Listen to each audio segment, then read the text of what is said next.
I got into urban exploring a few years back, mostly for the adrenaline rush and the eerie beauty of forgotten places.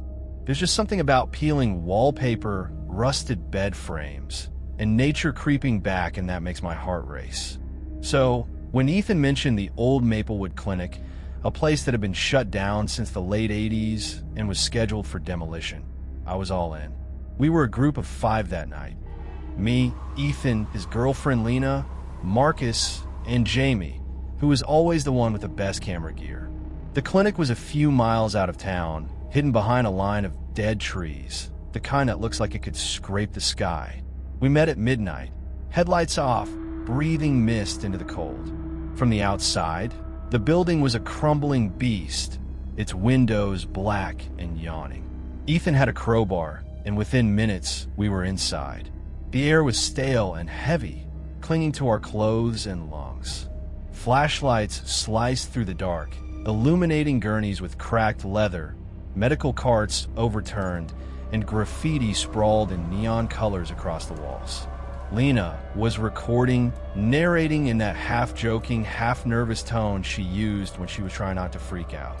We moved slowly, the floor groaning beneath our feet, past old examination rooms with glass jars still lined up, filled with what I hoped was just murky water. The deeper we went, the more it felt like the shadows were thickening, closing in. It was Jamie who found the files, a metal cabinet, half crushed but still locked. Ethan pried it open while we crowded around, breath puffing white. Inside were folders, dozens of them, yellowed and brittle. Jamie flipped one open, and I remember how his hands trembled just a bit. Case study. Insomnia protocol was scrawled on the top, and below it, photos of gaunt faces with eyes wide open, lids dark and bruised. We flipped through a few more files, each one worse than the last. Pages detailed treatments that read more like torture, forced awakenings, injections of experimental compounds, sessions of blinding light meant to recalibrate circadian rhythms. Lena stopped filming, her face pale in the flashlight's glow. There were diagrams too, showing brains sliced in cross-sections, notes scribbled in the margins, and a handwriting that leaned hard to the right. But what really got to me were the patient notes, scrawled testimonies about seeing things in the dark, shadows that whispered, eyes that didn't blink. One entry was barely legible, ink smeared and frantic. "They don't let us sleep. The lights burn. I can hear them in the vents." It was Marcus who broke the silence, forcing a laugh that echoed too loud, too false. Guess they weren't big on bedside manners. Nobody replied. Then somewhere down the hall we heard it, a soft thud, like a door closing. We all turned at once, lights converging on the darkness ahead. "Wind," Ethan muttered, but his voice was too tight.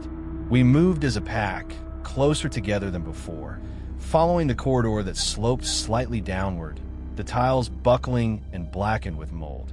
I kept glancing back, half expecting to see someone standing behind us, one of those gaunt patients from the files, eyes wide and unblinking. When we reached the end of the hallway, the door was marked "Intensive Treatment" in faded letters. It was slightly ajar, and beyond it, the dark seemed thicker, almost oily. Ethan pushed it open, and that's when we noticed Jamie wasn't with us. At first, we thought Jamie was just lagging behind, maybe snapping photos or messing with his camera settings. But when we called his name, the only answer was our own voices bouncing back, thin and shaky. Ethan cursed under his breath, the beam of his flashlight jittering as he turned back. We retraced our steps, the silence pressing in harder with every corner we turned. No sign of him. Lena was clutching Ethan's arm, her breathing fast and shallow. "This isn't funny, Jamie," she called, voice cracking. But all we got was that same suffocating silence. And then, out of nowhere, the lights flickered to life. Fluorescent tubes overhead buzzed angrily, flooding the corridor with a sickly yellow glare. It was impossible. The clinic had been abandoned for decades, power lines gutted. But there we were, blinking and stunned in the sudden brightness. Marcus swore, shielding his eyes, And that's when we heard it. The faint hum of machines coming to life, a low thrumming from deeper in the building. Lena's camera, which had been dead for hours, blinked red and started recording again on its own. Ethan tugged at the nearest door, but it wouldn't budge. Neither did the next one or the one after that. Panic bubbled up in my throat, metallic and bitter. We were locked in. Overhead, the lights flickered again, shadows jittering across the walls. And somewhere, past the turn in the hall, came the unmistakable sound of footsteps, slow, deliberate, and far too heavy to be Jamie's. Ethan took the lead, probably more to convince himself than the rest of us that he wasn't scared shitless. We followed the sound of the footsteps, even though every instinct screamed to turn back. The hallway seemed to stretch longer than before, the tiles endless and gleaming under the flickering lights. We passed rooms where heart monitors beeped softly, their screens pulsing with green lines despite the layers of dust. Lena kept glancing over her shoulder, eyes wide, and I couldn't blame her. It felt like we were being watched, 1,000 eyes behind the cracked windows and curtainless observation panels. The footsteps stopped suddenly, just as we reached a set of double doors with frosted glass. For a second, none of us moved, listening to our own breathing ricochet off the walls. Then Ethan pushed through, muttering something that might have been a prayer. Inside was an operating room, pristine despite the years. Surgical lights hung overhead, glaring and cold, illuminating a table in the center. Leather straps dangled from its sides, dark stains blossoming beneath them like old bruises. Instruments lay neatly arranged on a tray. Scalpels, forceps, things I couldn't name, all gleaming as if freshly scrubbed. And there, propped up in one corner, was Jamie's camera. Ethan rushed forward, but before he could grab it, the door swung shut behind us with a deafening clang. Lena screamed, rattling the handle, but it was jammed tight. The lights overhead flared blinding white, and for a split second, I saw it. A figure standing beyond the glass, face obscured but eyes gleaming, unblinking. We pounded on the door, yelling Jamie's name, but the figure didn't move. Just stood there, half obscured by the frosted glass, head slightly tilted like it was listening. Then the lights cut out all at once, plunging us into darkness so thick it felt like drowning. Lena was sobbing, Ethan's flashlight stuttering as he swung it around, beams shaking over the walls. I pulled out my phone, fingers trembling, but there was no signal, just the emergency alert banner flashing red across the screen. Then came the sound of metal scraping, slow and deliberate, like something being dragged along the tiled floor outside. I gripped Marcus's sleeve, my pulse a drumbeat in my ears, and for a moment, none of us breathed.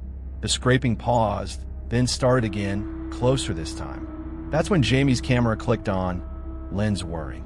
The screen flickered, showing static at first, then a dark hallway. Not the one outside the operating room, but somewhere deeper in the clinic where the walls narrowed and cables hung loose from the ceiling.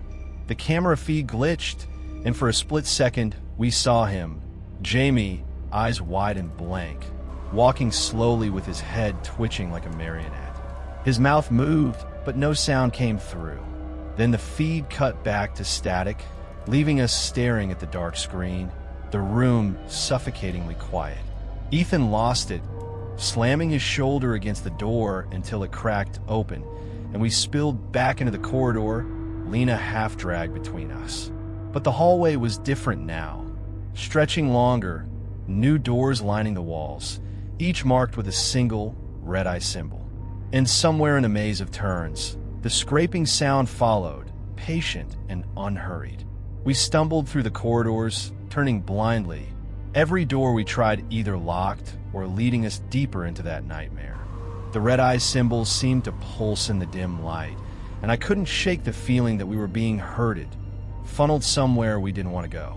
Lena's sobs had turned to soft whimpers, her eyes glassy and unfocused, and Ethan's bravado was long gone. Marcus kept glancing behind us, flashlight beam jerking with every step.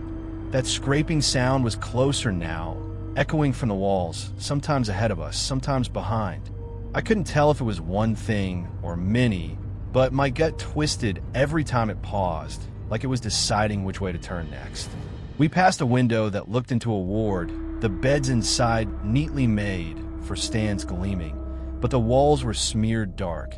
Not graffiti this time, but handprints. Hundreds of them, small and frantic, stretching toward the door. We finally found a staircase, the kind with metal steps that clanged loud enough to make us flinch with every step.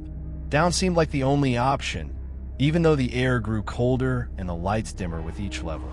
At the bottom was a heavy door marked morgue, and we hesitated for a heartbeat too long. Behind us, the scraping came again, slower this time, like whoever or whatever was following wanted us to hear it.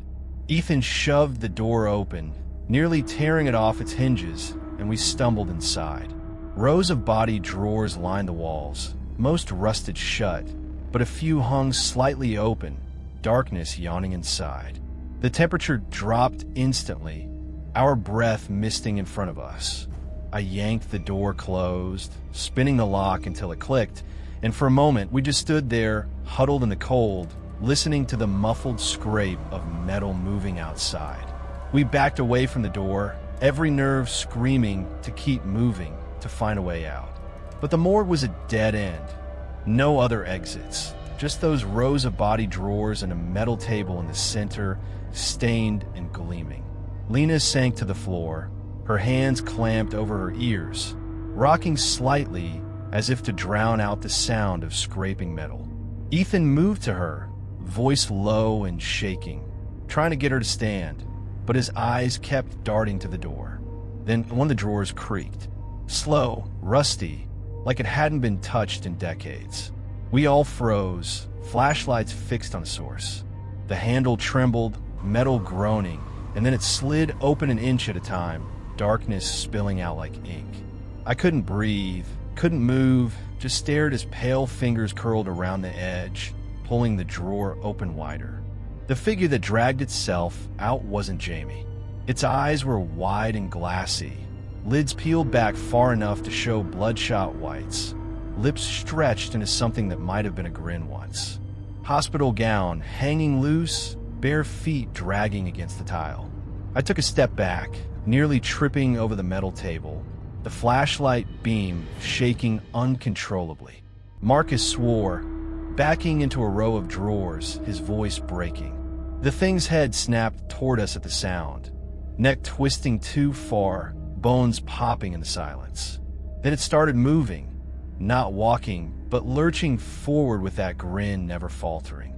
Ethan yanked Lena up, and we bolted, hitting the door so hard the lock cracked. The scraping was back, louder now, as if the walls themselves were shifting. We didn't stop to see if it was following, just ran, lungs burning, the halls warping and stretching until every turn felt like a noose tightening. We tore down the halls, the fluorescent lights flickering overhead in a sickening rhythm. My legs felt numb, lungs raw from breathing in the cold, stale air. Every corner we turned seemed to lead us deeper, the walls narrowing, the tiles cracked and slick underfoot.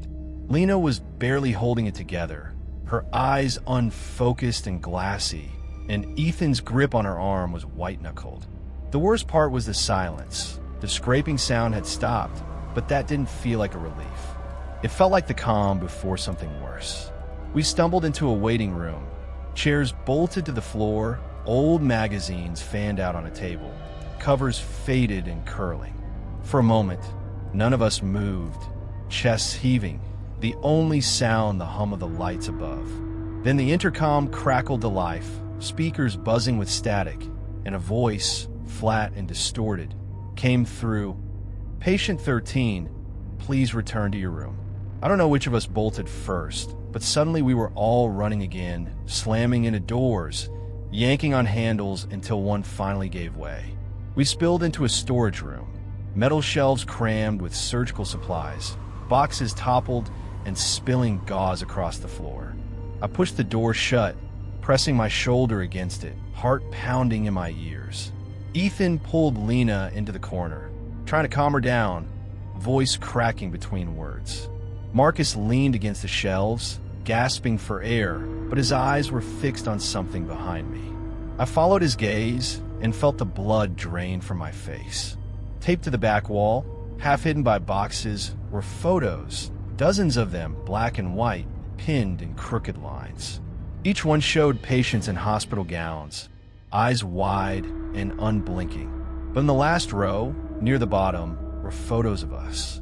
Jamie, Marcus, Ethan, Lena, and me, all taken inside the clinic, mouths slightly open, eyes staring blankly into the camera.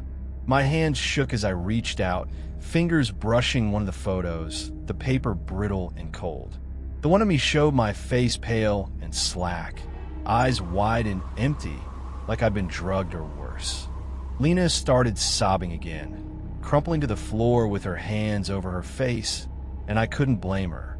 It didn't make sense. We'd only been in the clinic for maybe an hour, but these photos looked aged, edges yellowed and curling. Ethan tore one down, the tape peeling with a dry rip, his breathing shallow and ragged. This has to be his setup, he stammered, but even he didn't sound convinced. The intercom crackled again, that same flat voice cutting through the static. Patients are reminded to remain in their rooms. As it spoke, the fluorescent lights buzzed louder, flickering until the shadows seemed to twitch at the edges of the room. Then the door rattled behind me, handle twisting slow and deliberate. Marcus lunged forward, shoving a metal shelf against the door, the crash echoing too loud. We backed away, hearts pounding, the metal groaning as something on the other side pushed harder and harder.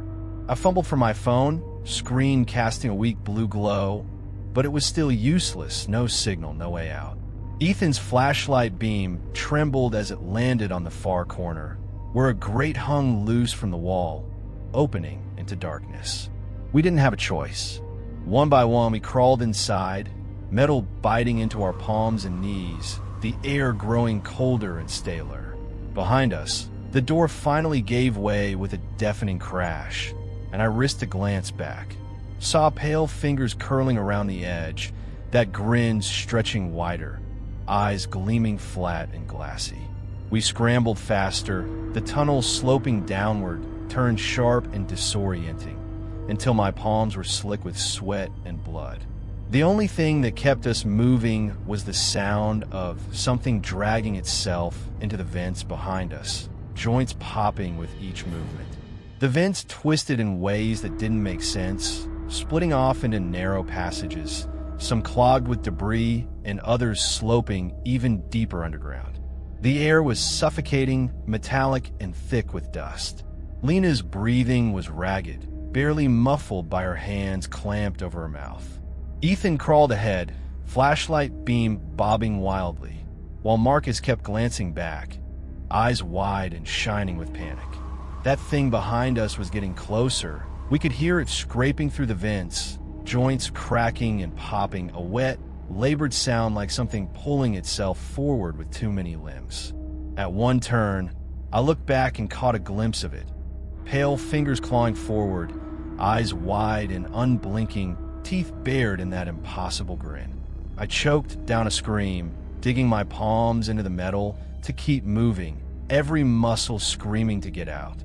Finally, the vent opened into a larger passage, the grate hanging loose. We tumbled out one by one, gasping and bruised, flashlights flickering. The corridor was different, walls painted a sterile white, no dust, no graffiti, lights glowing steady and bright overhead. My heart sank when I saw the sign bolted to the wall. Insomnia Treatment Wing. Doors lined the corridor, each with small, round windows, and behind the glass, figures stood motionless. Patients in hospital gowns, eyes wide and glassy, faces tilted slightly toward us as if listening. Their mouths moved soundlessly, hands pressed against the windows, fingers twitching. Lena stumbled back, eyes fixed on one of the doors, and I followed her gaze. Inside, a figure stood, swaying, head bent at an unnatural angle. In the glare of the lights, I saw his face clearly. Jamie. His eyes snapped up to meet ours, empty and wide, mouth stretching into that same awful grin. Lena screamed, the sound raw and jagged, but Jamie didn't move, just stared at us through the glass, eyes unblinking, grin stretched too wide. Ethan grabbed her arm, pulling her back, voice breaking as he muttered, we have to go now." But every door we passed was the same. Patients lined up behind the windows, eyes hollow and mouths moving in silent murmurs. Some pressed their palms flat against the glass. Others tilted their heads, following us with eyes that didn't seem to blink. The intercom buzzed overhead, that flat, mechanical voice echoing through the corridor. All patients must remain in their rooms. Treatment is ongoing. My pulse was a hammer in my ears, every muscle tensed and burning, but the hallway stretched on, each turn identical to the last. It was like the clinic itself was shifting, funneling us deeper. Then the lights began to flicker, washing the walls in pulses of sickly yellow. Shadows danced, stretching long and twisted, and for a second, I swore I saw faces in them, gaunt, hollow-eyed, mouths twisted open in silent screams. We stumbled into a stairwell, the doors slamming shut behind us, cutting off the whispers and the flat tone of the intercom. The stairs wound downward, steep and cold, each step ringing hollow under our feet. I gripped the railing, fingers numb and slick with sweat, and we moved fast, half tripping, lungs burning. At the bottom was a set of double doors marked generator room in flaking letters. Ethan shoved them open, and we spilled inside, metal catwalks overhead and rows of machines humming low and steady. But what made my blood run cold were the walls. Every inch covered in photos like the ones in the storage room. Eyes scratched out, mouth smeared with black ink, and in the center, a single note scrawled in frantic, looping letters. Don't sleep. If you sleep, they come. Ethan backed away from the wall, eyes wide, flashlight beam shaking as it danced over the photos. Lena just stared, lips moving soundlessly, hands clutching Ethan's sleeve, so tight her knuckles were white.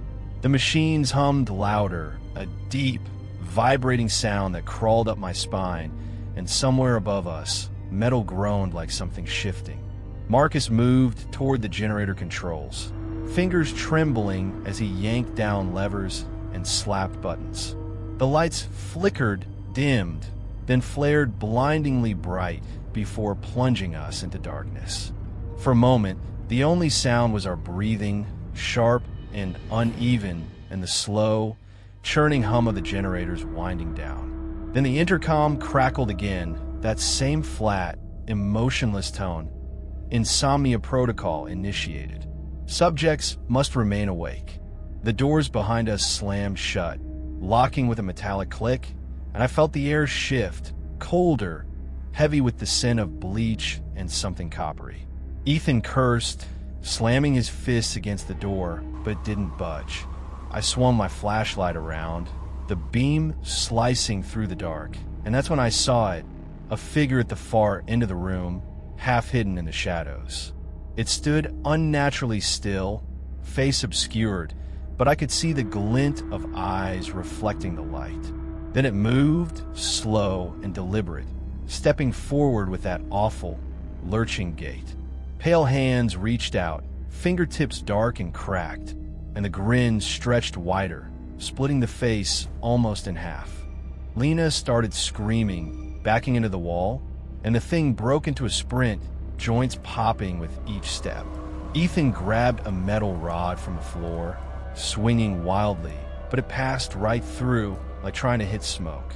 The thing didn't slow, fingers clawing forward, and we bolted, scrambling up the catwalks, boots thundering against metal, every step echoing.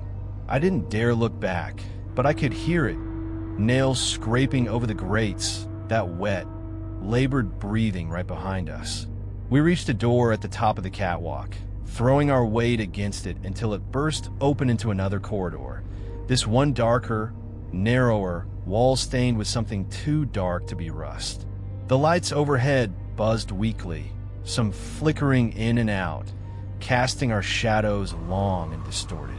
Lena was half collapsed against Ethan, her sobs raw and broken, and Marcus kept glancing back, eyes wide and darting. The thing in the generator room hadn't stopped. I could hear it, that sickening scrape of nails on metal, echoing up the stairwell behind us. We moved fast, almost dragging Lena, shoes slipping on the tiles, our flashlights jittering over faded medical charts and wheelchairs left to rust. Every door we passed was locked, handles rattling but refusing to turn, and that voice on the intercom kept droning, warped and static-filled. Insomnia protocol active. Subjects must remain conscious. We rounded a corner and nearly ran into a security door with a small window, wire mesh threaded through the glass. Beyond it was a loading bay, the kind used for ambulances, half lit but open to the night outside. Fresh air hit us like a slap, cold and damp, and for a second, I almost sobbed with relief. Marcus hammered the buttons on the control panel beside the door, fingers slipping on the keys, but the red light stayed stubbornly lit. Ethan cursed, slamming his shoulder into the door, but it was steel reinforced, barely rattling. Then, through the window, I saw something that made my blood freeze. In the middle of the loading bay, slumped and motionless, was Jamie.